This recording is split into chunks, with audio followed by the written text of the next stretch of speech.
Opening up the travel agency really is about elevating the experience, trying to destigmatize consumption. Yeah, I mean, when we first launched the brand in February of 23, back then there were still 3,000 illicit brick and mortar dispensaries in the 5 boroughs in New York City. And so a big reason why we leaned into design is to really separate ourselves from the illicit market and to be very, very clear. We are legal. The product we sell here is clean and tested. We really want to be known as an amazing retailer, having the most educated bud tenders in New York City, the most beautiful spaces, like not just like an amazing cannabis dispensary, and then also being entrenched in our community. The whole reason why I got into cannabis really in the first place was because of this mandate to use the industry to attempt to correct the damage done by the racist war on drugs. But I definitely hope that my story encourages people to take the risk and to take advantage of the opportunity, because this industry is going to turn corporate very, very fast. You know, one lesson that I learned from my Aunt Thelma was what I called her, the great opportunity that exists in a nascent. What's good, everybody? What's good? Welcome back to yet another episode of Off the Strength, where we're giving you an inside look into all things wellness culture. I'm a trainer called Tony, and of course with me, I got a gentleman of extraordinary league. KR Jones is in the building. That's right, folks. We are back. And ladies and gentlemen, boys and girls, listeners of all type from near and far, you are now in store for a treat because...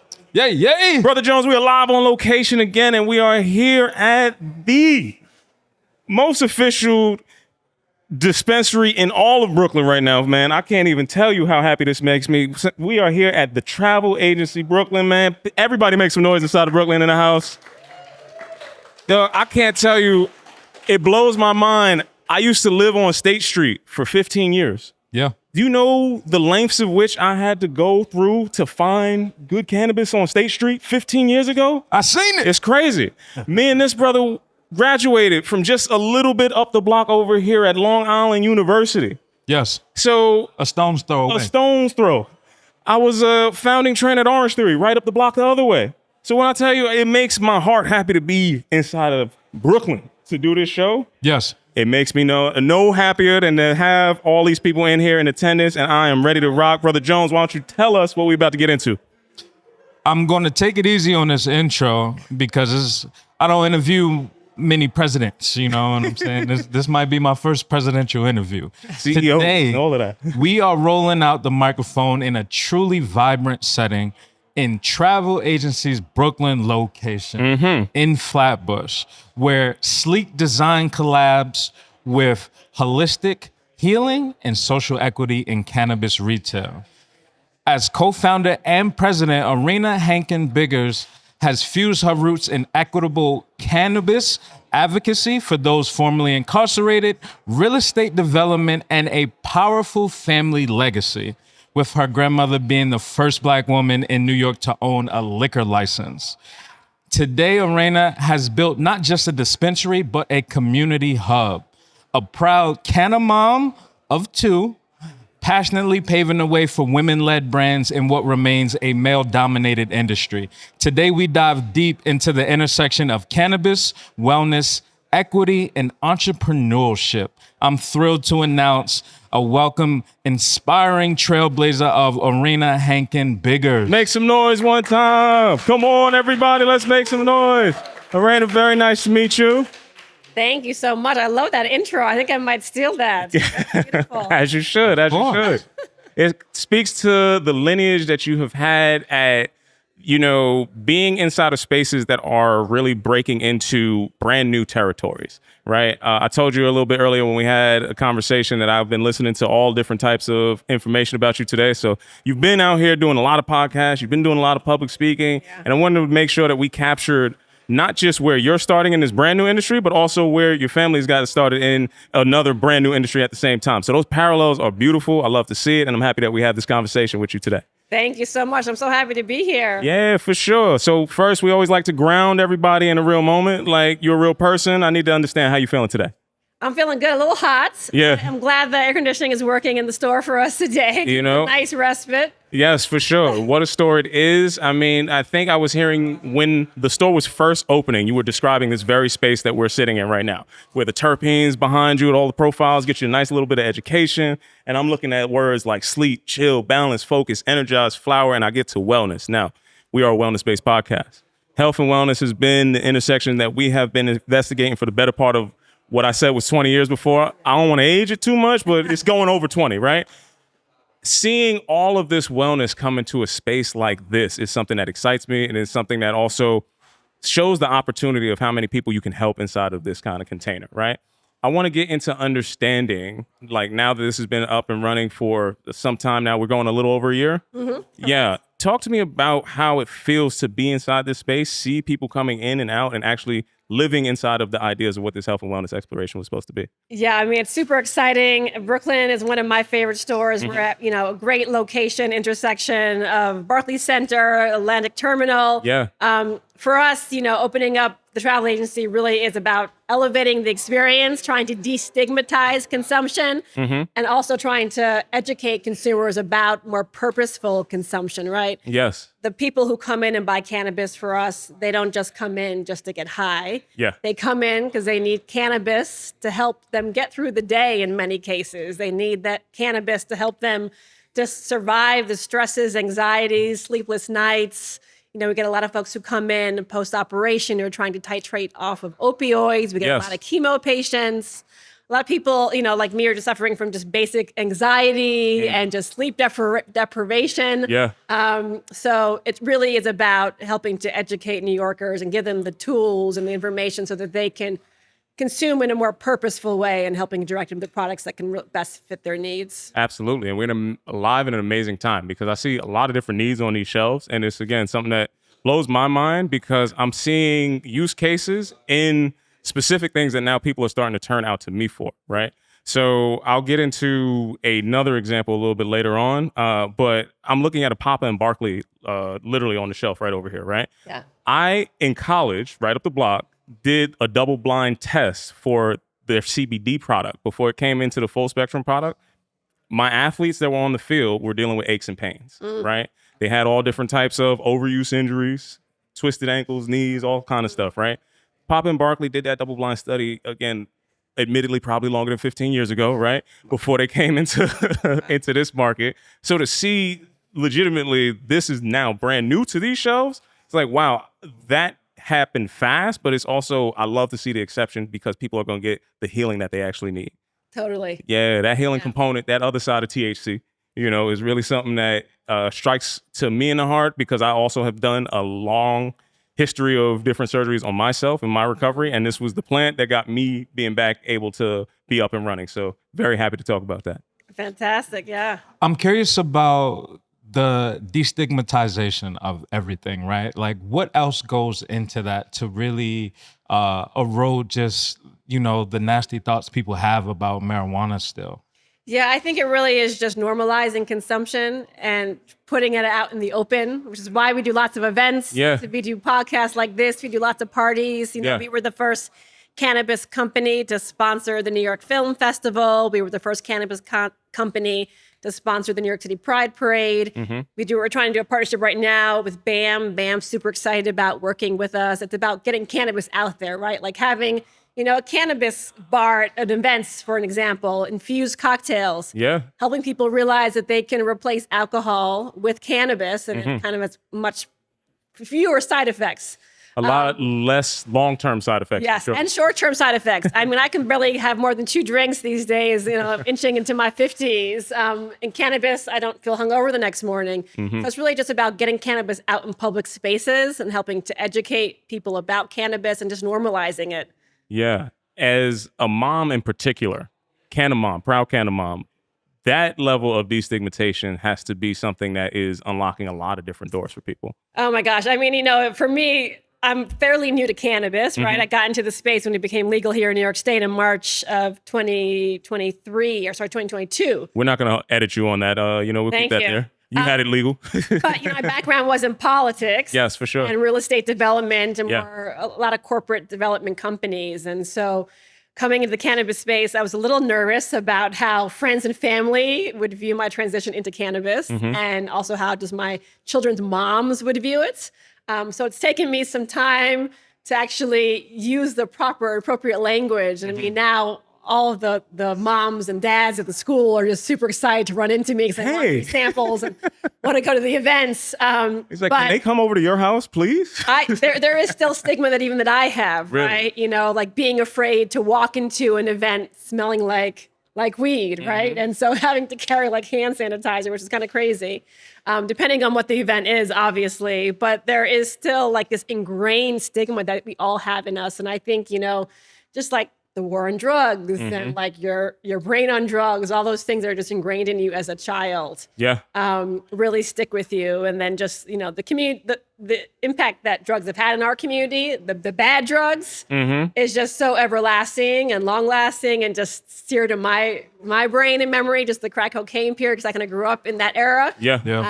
And just being taught that cannabis and weed is a gateway drug to crack cocaine. There's just so many things that we're working through constantly that I'm working through even still after working in this industry for a number of years. Yeah, I think the DARE program never got that party right. It was like, I never seen those two things intersecting at the same time. So I don't know why that was in the messaging, but you know, we can skip past that. I heard in another interview that you were doing, talking about you share some of this plant product and some of the relationship with your mom as well. Is that correct?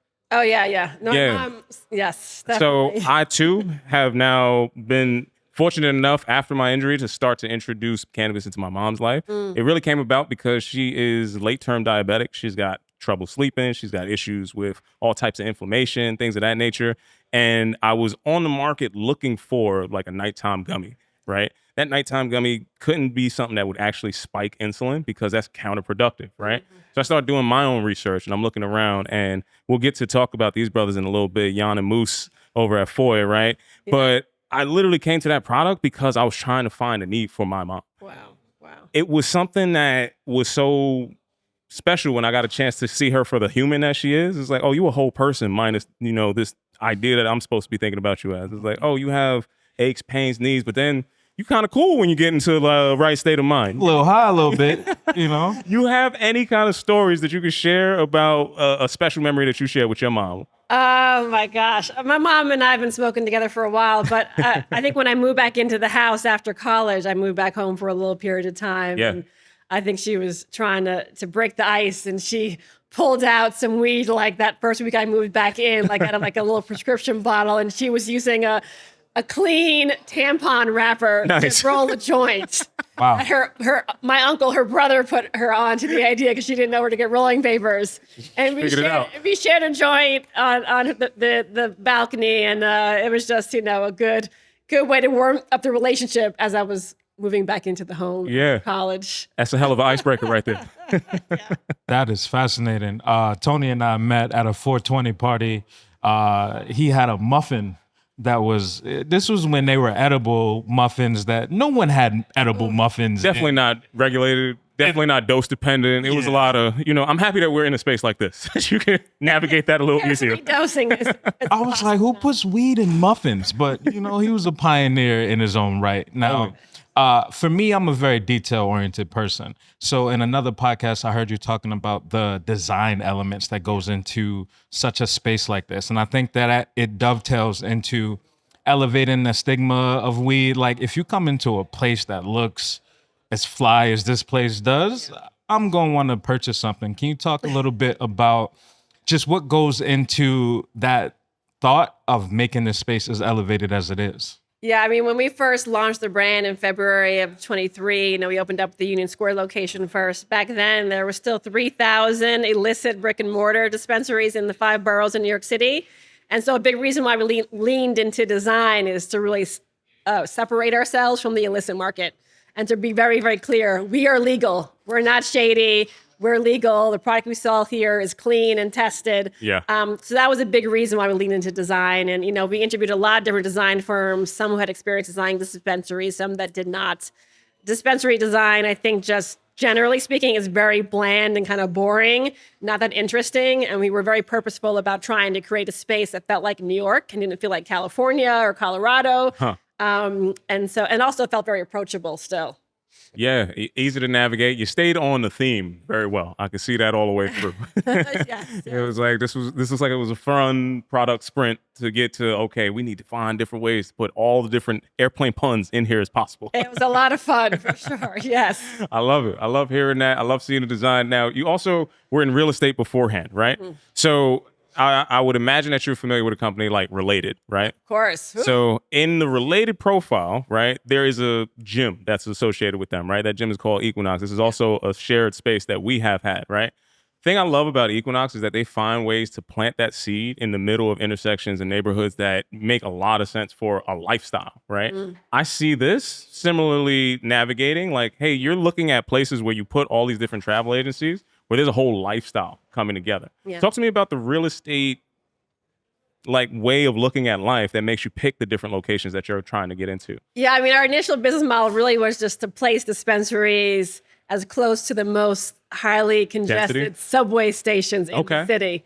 So there's the most highly trafficked commercial corridors like Union Square. We're right, that's one of the most populous subway stations in the city. We're across from Atlantic Terminal here. At Fifth Avenue, we're kind of close to Grand Central, and Soho, we're close to, a number of the trains down in Soho. So it really was just about capturing the most number of people and having a location that screamed, we're legal, we're clean, we're safe, right? And not hiding in a dark corner somewhere across the street from like some shady, sex shop for example, where some of them are out in New Jersey, but like being like highly visible. Right. They put you on the outskirts of town because they were still dealing with the stigma of it being like a shameful thing. Right? A lot of municipalities force you to be like by the car repair shops and the sex shops and it's the like you wholesalers. And literally the end of the train line that's in the jurisdiction is like, no, we putting you all the way out there where we manage all this other stuff. It's fascinating to see also. I know some expensive millwork when I'm looking around. The design elements, they have surely stepped up, Said I had some brick and mortar experiences, like no expense is spared in any of these layouts and details, right? And it helps you not just navigate, but it helps you also feel thematically consistent in each and every space that you go through, right? Yeah. What do you feel about the brand and like where you want to see that go as you continue to expand your portfolio? Yeah, so it really is just being known for having like the most educated bud tenders in New York City. Yeah. Having the best team that works with us that really help to guide the customers, the best products to fit their needs, having the most beautiful spaces. Like we really want to be known as an amazing retailer, as a creative and innovative retailer, not just like an amazing cannabis dispensary. We obviously want to be the go-to shop for all New Yorkers. I mean, we have really grand plans to grow and expand. And then also being entrenched in our community. So continuing to participate in community events and hosting events and supporting other causes, like helping to support formerly incarcerated individuals and legacy folks. And through the Doe Foundation, Yes, the Doe Fund. Doe Fund, sorry. And just the hiring that we're doing, right? Right. The hiring of legacy folks, having leadership of color and having employees of color and creating opportunities for a number of employees to advance in the organization and within the industry as a whole. Absolutely. I want to come back to the Doe Fund for a second. But before I get there, I got to shout out all the bud tenders that's in this space right here. I got to shout out everybody that's around. I've had the pleasure of not just purchasing from them, but also working with them on trainings and seeing the extensive level of information that everybody here possesses. Yeah. It's something that's amazing. They tell you about every single SKU that's in here. And y'all got a lot of SKUs, okay? A lot of SKUs. It's awesome to see that they're passionate about the product. It's awesome to see how Scott's thought process permeates some of this too. And again, just inspirational being around everybody that's in here that really help people direct the rest of their days. Like people are coming in here with those same aches, pains, illnesses, or like things that they're asking for recommendations on. And everybody in here has given me some of the best recommendations for all different ways that I could end my travels, Amazing. I love it. Yeah. So I just wanted to support them, shout them out, make sure everybody hears that in there because these are the most important, most pivotal people when you're walking through that threshold. Who welcomes you in is very important. Right. Going back to the Doe Fund, right? I need to understand a little bit more about how that intersects with what the Travel Agency Union Square does and just as a whole, why that was important to bring these pieces together. I mean, so the legislation that legalized cannabis in New York State prioritized licenses going to formerly incarcerated individuals. Card license holders. So the first group of licenses were only awarded to individuals with cannabis convictions or not-for-profits that serve that population.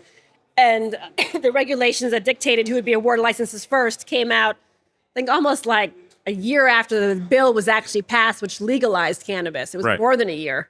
And so we had, my team and I, because three other founders, 2 are active, 1 silent, and there was initially just 2 of us.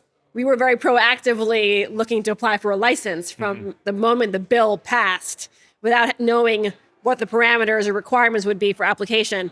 But we did know from day one that we wanted to support a not-for-profit that works in a community that have been disproportionately impacted by the racist war on drugs, works in a community of color, in Black communities specifically. So we interviewed a number of different not-for-profits very, very early on that we would potentially partner with and redirect some proceeds of the dispensary to that not-for-profit. And it just so happened that we connected with the Doe Fund last. I think they were like the 4th not-for-profit that we connected with and had met with. And then shortly thereafter, the regulations were published, which said that only those 2 categories of individuals with cannabis convictions or not-for-profits would be eligible to apply. So we just changed up our approach. It was like, oh, the Doe Fund, you should just apply and we'll operate it for you. So it just was a very natural segue. We were very lucky to be connected with the Doe Fund. Yeah. Because there were a few organizations that actually qualified for licenses, few not-for-profits, and the Doe Fund kind of fit the bill to a T. And we had a relationship with the organization already. So that's kind of how that partnership came to be. Okay. And the Doe Fund, they've been a tremendous partner. So they own 51% of the dispensary in Union Square. Right. They receive 51% of all the profits. And because of the partnership, they are on their way to eliminating a fee that they have charged their clients that they've been trying to eliminate for the last 20 years. Wow. So, they've served over 30,000 Black and brown men in the city of New York. I'm sure you guys have seen them if you don't know of them. They're got the brightly colored jumpers. Exactly, the blue jumpsuits sweeping the streets, which, from an outsider may seem demeaning, but those guys many of them were formerly incarcerated, recently incarcerated, or sleeping on the streets. And this was their opportunity to kind of transition back into their communities. So this is transitional paid work. The Doe Fund develops transitional supportive housing and provides supportive services. I think 70% of the people that work for the Doe Fund are actually graduates of the program. So they really do amazing work. There's not many organizations that have served the number of folks that they have served. Yeah. So it's been a really great partnership with them. That's amazing. That's amazing. To you personally, why is that like something that you're proud about? I mean, the whole reason why I got into cannabis really in the first place was because of this mandate to use the industry to attempt to correct the damage done by the racist war on drugs. So I was really interested in being a part of an industry that really believed that and actually mandated that. And cannabis, even though it is mandated, I think people within cannabis industry in New York State really believe in supporting communities that have been harmed by the war on drugs by hiring legacy folks who sold weed or illegally before it was legal, people with cannabis convictions, and then supporting obviously Black-owned brands and BIPOC-owned brands is super important, I think, to everyone in this industry. Being able to build a company that's actually aligned with my values is super important. Coming from real estate development and politics, there was a lot of places, times I've had roles which I did not believe in Can you stay there for 1 second for me? Yeah. So I've heard about some, let's say, turbulence in your political past, right? Yes. Yes.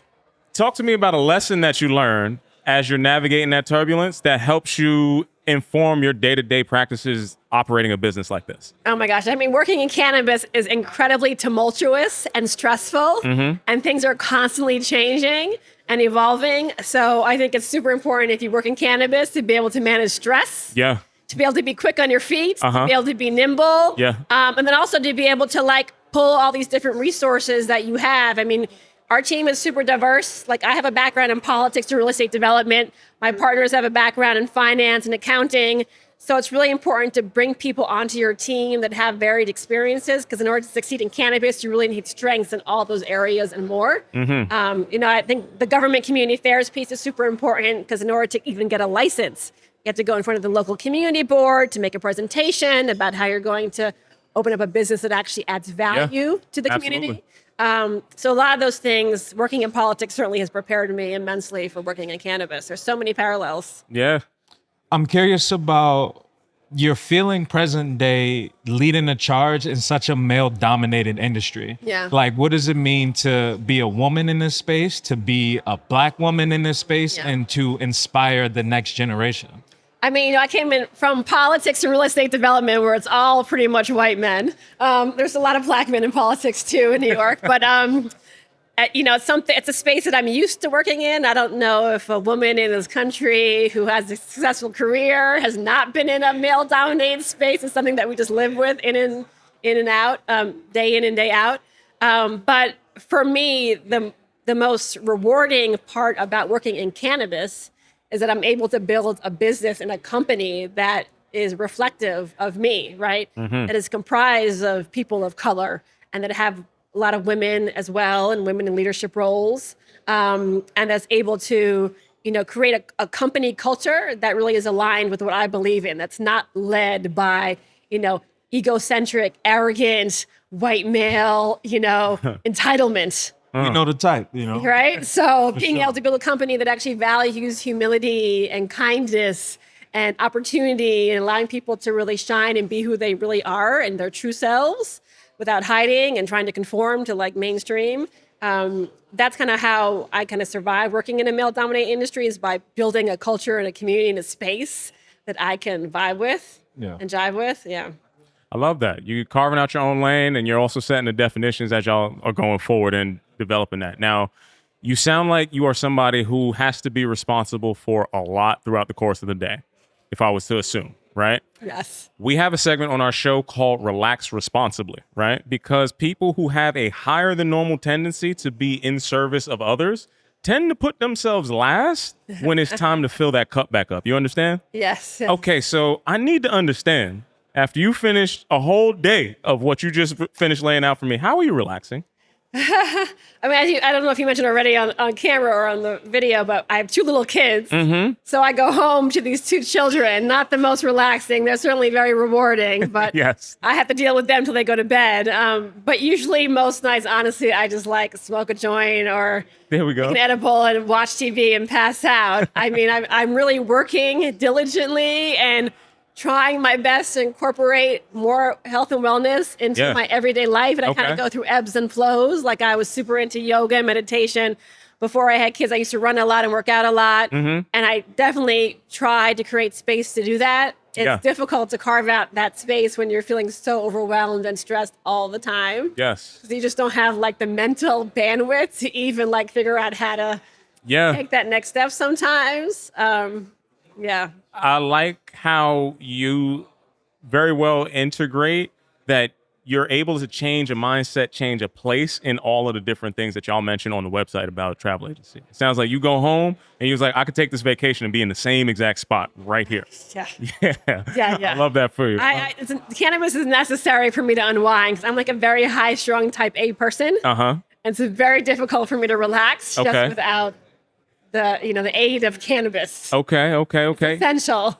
Can you paint a little bit more of that vista for me? Okay, so where the kids are already sleeping, you're setting up your relaxation ritual, if you will. Yes. What is there a certain soundtrack that's going on? Is there a visual that's going on with that? Talk to me a little bit about it. I mean, it depends on the day. I love to cook. Okay. So, if I have the energy at the end of the day, I'll smoke a little bit and make an amazing meal. Okay. I spend time with my husband. My husband smokes a lot as well. He's an artist. Yes. So it's a really great way for us to connect at the end of the day and to just get into really deep conversation. Amazing. And just to commune.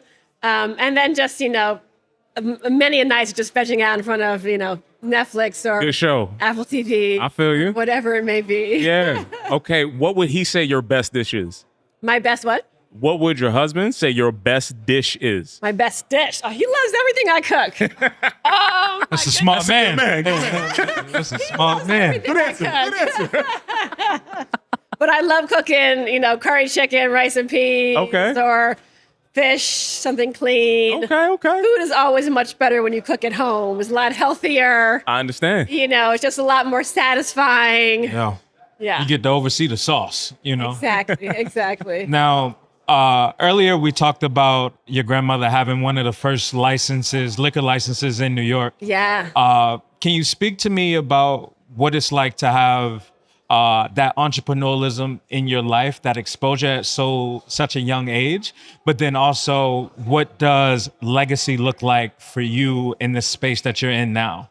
Yeah. So she, this is my grandmother's first cousin, and she was the first So black. like a great aunt, right? Well, my grandmother's first. So I think it's maybe my third cousin, maybe. Okay, yeah. But I grew up with her. My parents were married at her home because she had this amazing house in Inglewood Cliffs next to Whitney Houston, Bobby Brown. Okay. She was like the first person I knew who actually had money. You know, she had made it, and she was this amazing entrepreneur and kind of someone I looked up to my whole life. But you know, it was really interesting. You know, she did work, or not work, but she sold moonshine. She sold alcohol illegally before it became legal. Bathtub gin. Okay. Yes, because she was from New Orleans, so they sold bathtub gin, exactly. And then she transitioned to the legal space. But the interesting piece about her story is that she was a civil rights activist first, right? So she actually, which I only recently found out, she helped to organize the first march in Washington with A. Philip Randolph, Okay. like in the 40s or 50s. She has like an FBI record that someone had dug up for me recently. She also helped to integrate a department store in Harlem that refused to hire black women or any black people. And she was the first black employee of that department store and also got lots of other black women jobs at that department store. Yeah. And Percy Sutton, from what I understand, helped her get the liquor license. Wow. And she owned a liquor store in Harlem for many, many years, which allowed her to buy this amazing home, you know, kind of smallish, but still it was in Inglewood Cliffs. And, you know, pass on the opportunity to her relatives and allow them to also open up liquor stores as well. Nice. So she made a tremendous impact in the Harlem community and in the wider, broader New York, you know, national community, really. That sounds like a beautiful legacy to be a part of. Yeah. I'm curious about, again, what does your story look like for legacy when you write it? Yeah, I mean, I think I would hope that a big part of it is giving back to the community and giving opportunities to people of color. The reason why I got into cannabis was because around the promise of creating and building generational wealth for Black people. Like, I was astonished to learn, because I really wasn't aware before I got into cannabis, because I worked in real estate development and politics, that nationwide, only less than, I think, 3% of companies nationwide are owned by Black people. And, you know, the racial wealth gap in this country is like alarmingly expansive, right? I think like the national medium income or whatever the average Black family is like 28,000 around there. For white families, it's like 160,000. Yeah. I think the racial wealth gap in Brooklyn alone is like $5 to $6 billion. Like, it's astounding to me that Black people just don't have access to wealth, given what we have contributed to building this country. I recently found out through an Indian American who's an cannabis entrepreneur in New Jersey that I think around 60 or 70% of the legal dispensaries in New Jersey are actually owned by Indians. Wow. And so for me, it really is. Is that 60 to 70? Yes. I just wanted to understand that one more time. Yes. Wait. They have cornered, it might be around 60. They have cornered the legal dispensary market in the entire state of New Jersey. Okay. The Indian community. And so working in cannabis has just brought to light the importance of figuring out creative ways to build wealth in our communities and how essential that is. It is critical. And I know a few, you said you support like small Black businesses to help navigate their way through that space. I think I know a few health and wellness small Black businesses specifically right here, like right in front of you. For sure, would want to be a part of that support somehow, finding that pathway. Now, in all sincerity, understanding that something that used to be so stigmatized now provides a pathway to agency more than anything else. I think people get dehumanized when they don't feel that they have determinism over their own outcomes, right? When you set up an entrepreneur, they could set their own North Star to where they decide success is going to look like, where it's going to feel, and the empowerment that comes from the ability to pass that baton from one generation to the next, whether it was the prohibition in alcohol, or it's the prohibition in the cannabis industry. That baton is being passed, and it is creating an opportunity for somebody who has maybe even yet to come in that space right now, right? When you think about opportunities going forward and you think about what you want to be hopeful for in this space, what are some of the higher hopes that you have as the market continues to evolve? I mean, obviously, there's the basic one is that Black people actually benefit economically from the growth of this industry. That's the biggest hope I have.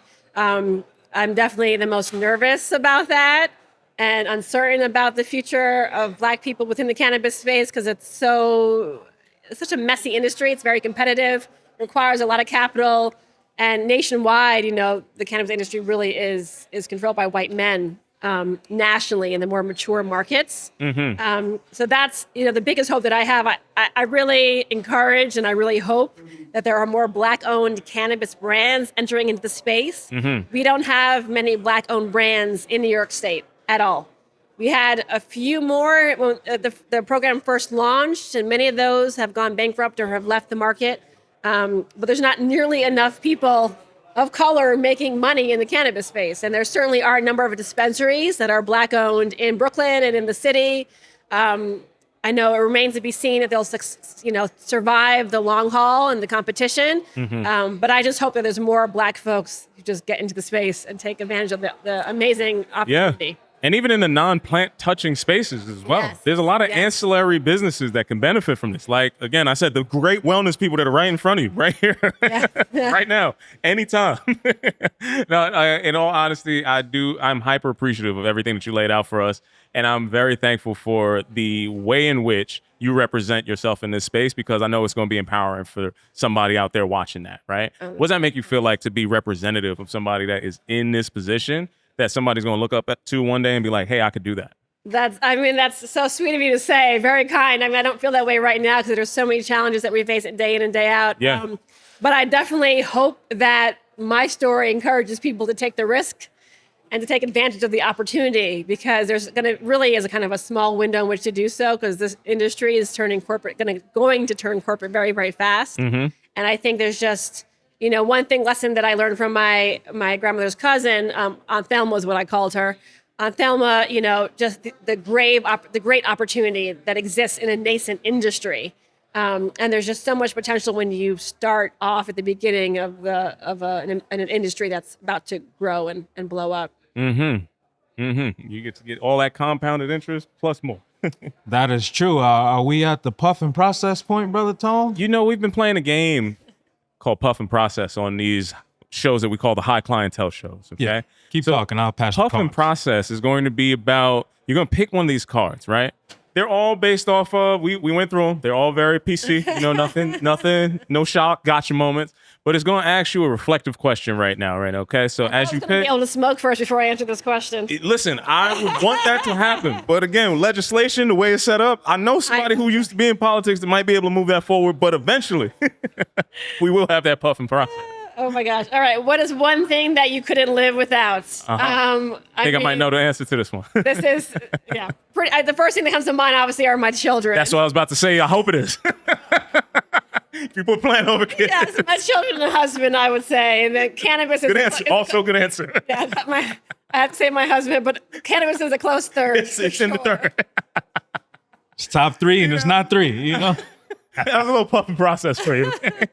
Right, thank you so much for your time, your energy, your efforts. If there's anything that you want somebody out there to know that helped you along the way off the strength, right? Somebody's going to be out there trying to figure out their wellness journey. They're going to be trying to figure out how to get into the industry. Yeah. What's a piece of advice that you can give to them to maybe overcome some of the things that might be stopping them right now? Yeah, I would just say if you're interested in entering into the space, just do it and just realize that in order to be the best in the industry, you have to just, educate yourself about every aspect of the industry, go to all the events, meet all the people, give 110%. I think there's a lot of misnomer still in the cannabis industry that if you love weed and you love to smoke, you know a lot about cannabis, you're going to be successful in the industry. Yeah. But it requires the same skill set as every other industry. Right. You have to just do your homework, network, go to all the events, meet all the right people, build a business model, understand financial literacy, find the investors, and do what it takes, because it's really such a rewarding industry to work in. I've seen it from seed to sale. I've been doing some groundwork right now. Just to let you know, we are paying attention out there, folks. So build that opportunity. It's out here for you. Make sure you go out there and get it. Right? Thank you so very much for your time, your energy, and your effort. I can't wait to talk to you again. We're going to keep this show moving, and we're going to get into the next segment, okay? Thank you so much. Thank you. Make some noise one time, please. Everybody, round of applause. Thank you, Doc. You got me. Yeah. That was fun. Thank you. Appreciate you. Thank you. So, wonderful.